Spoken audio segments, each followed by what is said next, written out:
કેશોદ નગરપાલિકાના ward number 2ના રહીશોને નગરપાલિકા દ્વારા પીવાનું પાણી ન અપાતા કેશોદ નગરપાલિકામાં એક આવેદનપત્ર આપી યોગ્ય કરવાની માંગ કરી રજૂઆત કરાઈ। કેશોદમાં વોર્ડ નંબર 2ના રહીશ મહિલાઓ ઉનાળાના દિવસોમાં નિયમિત પીવાનું પાણી આપવામાં આવે તેમજ મૂળિયાવાવ કૂવામાંથી ફરી પાણીનું વિતરણ કરવામાં આવે તેવી માંગ કરી। સાથે આપના કાર્યકરોએ પણ નગરપાલિકા ચીફ ઓફિસરને મળી આ પ્રશ્ને રજૂઆત કરી। આ વિસ્તારમાં આવેલા મૂળિયાવાવ કૂવો જર્જરિત હાલતમાં હતો, તે ધરાશયી થયા બાદ પાણી વિતરણ વ્યવસ્થા ખોરવાઈ ગઈ છે, ત્યારે ફરીથી આ જૂના કૂવાને રિપેરિંગ કરી પાણી આપવામાં આવે તેવી માંગ વોર્ડ નંબર 2ના રહીશોએ એક પત્ર લખી કરી। ત્યારે આ બાબતે તાત્કાલિક નિર્ણય કરાશે તેમ નગરપાલિકા ચીફ ઓફિસર આ તકે મીડિયાને જણાવ્યું અને વહેલાસર યોગ્ય કરવામાં આવશે તેમ નગરપાલિકાની રજૂઆત કરવા માટે આવેલા લોકોને ચીફ ઓફિસર ટૂંક સમયમાં નિકાલ આવી જશે તેવી ખાતરી આપી। Bureau report Naresh Ravaliya. Mukesh M Vaghela, Keshod નગરપાલિકા ચીફ ઓફિસર। વોર્ડ નંબર 2 વિસ્તારમાં ઓછા ફોર્સથી પાણી મળી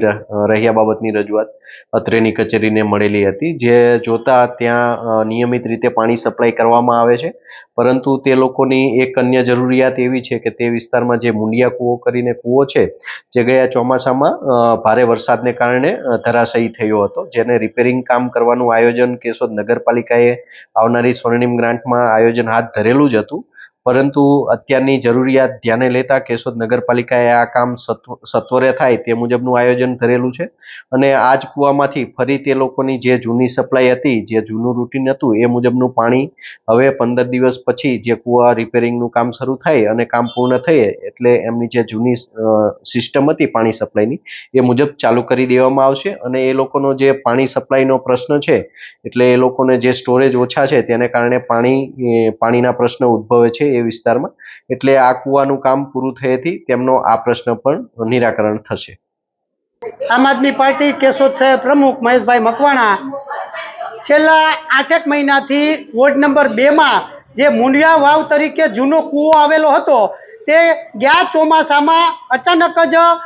ધ્વસ્ત થઈ ગયો। ત્યારબાદ નગરપાલિકા અને મામલતદારશ્રીને પણ જાણ કરવામાં આવી હતી, પણ મારા અંદાજથી આ કૂવો જે તૂટી ગયો તેને જોવા માટે કોઈ પણ સરકારી તંત્રએ તસદી લીધી ન હતી। ત્યારબાદ આ કૂવો રિપેર થાય એના માટે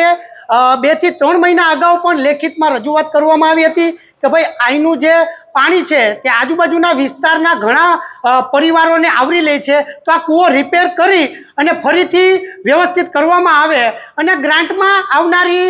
જે જનરલ બોર્ડની મિટિંગ હોય એમાં ગ્રાન્ટમાં સમાવેશ કરીને આને જલ્દમાં જલ્દ રિપેરિંગ કરવામાં આવે, પણ આજ મારા ખ્યાલથી લગભગ 8 થી 10 મહિના થઈ ગયા, આમાં તસદી લેવામાં આવી નથી નગરપાલિકા તરફથી। આજ ચીફ ઓફિસર શ્રીને રજૂઆત કરી અને ચીફ ઓફિસર શ્રી સાહેબે